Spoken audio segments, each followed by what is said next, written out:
Welcome back. Time to do a little bit of Greek today. Today we look at these pronouns which are called reflexive pronouns.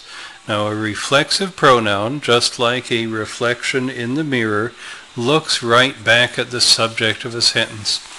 These are slightly quirky words. You need to be introduced to them, but I don't think you'll find them difficult once you've been introduced. Please do remember my complete Greek course at the Potter's School and also the adult version at the American Lutheran Theological Seminary, and I always welcome people to participate with things on the Wittenberg door at Wittenberg Como. Let's take a look at these reflexive pronouns. We'll just look at the first person for the moment. And we see there's a singular and a plural, and there's a masculine and a feminine. The reason is, although I guess this isn't politically correct these days, but either I am masculine or I am feminine. There is no other choice. Grammatically, that's the way it's going to work. If it is I who is speaking, I need to be either masculine or feminine. Now, notice something else going on here. There's no nominative case. It starts with the genitive case. We've got a genitive, a dative, and an accusative, singular or plural. And the reason is that, well, it's reflexive. It's like a reflection. It can't do anything. Right? You would be very startled indeed if you looked at the mirror on your wall and the image in the mirror started talking to you. No, that won't happen. So the reflexive pronoun is unable to be the subject of anything. It can only be in these other cases, which we would call the oblique cases. All right, let's see what it looks like then. Do you remember the first person pronoun emu, emoi, eme? Here we go, em. And this is a contraction of emu, emoi, eme, and autos. You see that going on? Autos, after all, means same or self quite frequently.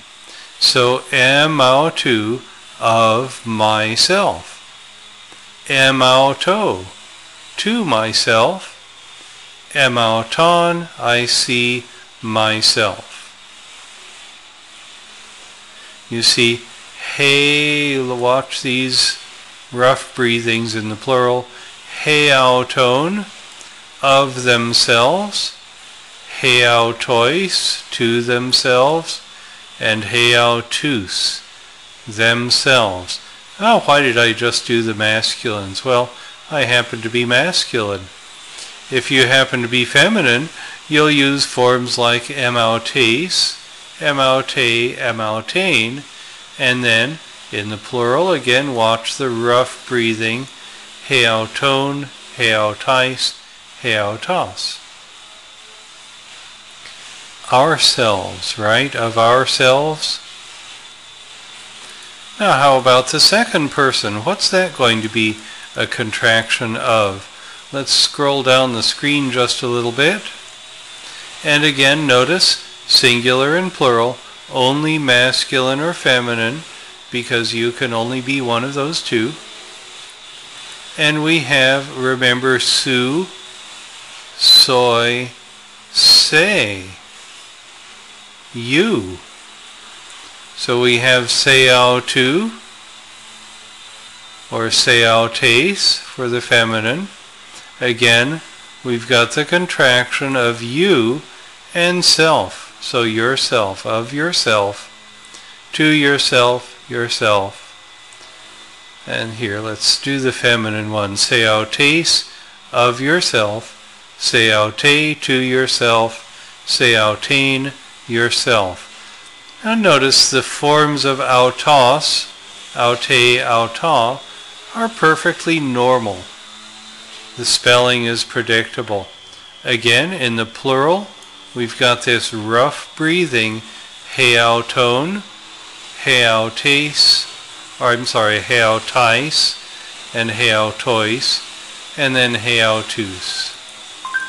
Now the third person is going to be a little bit different because, in fact, the third person could be he, it could be she, or it could be it. So there is a masculine, a feminine, and a neuter. Now here in the third person, it's got the rough breathing and the epsilon in all of the different forms.